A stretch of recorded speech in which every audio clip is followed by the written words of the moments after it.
Bonjour à tous, aujourd'hui nous allons voir comment empêcher l'enregistrement d'un fichier Excel.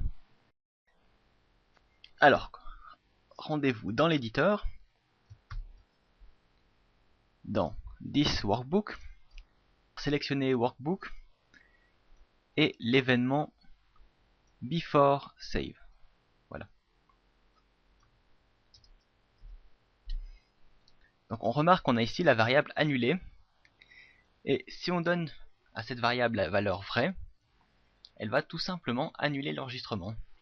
Donc ce que vous pouvez faire, c'est simplement entrer cette variable et lui donner la valeur true. Voilà.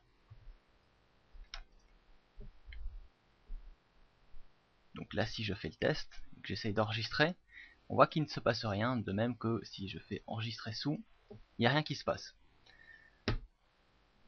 Maintenant, je vais quand même rentrer un petit quelque chose. Voilà. Et je vais fermer. Qu'est-ce qui se passe? On me demande d'enregistrer. Donc on retourne dans l'éditeur et on va ajouter un deuxième événement qui est Before Close. Et là, on va informer Excel que le fichier a déjà été enregistré. Donc,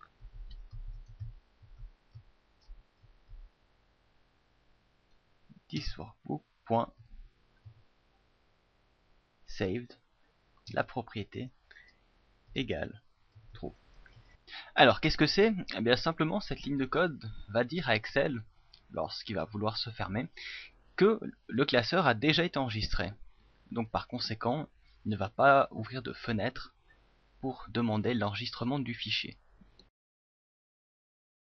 Alors, maintenant, comment enregistrer les modifications dans un fichier qui est justement prévu pour ne pas être enregistré? Eh bien, soit vous démarrez le fichier sans activer les macros, soit vous activez le mode création et à ce moment-là, vous pouvez enregistrer. Alors, je vais maintenant faire le test. Petite modification et je ferme le fichier. Donc voilà, il s'est fermé sans fenêtre de demande de confirmation.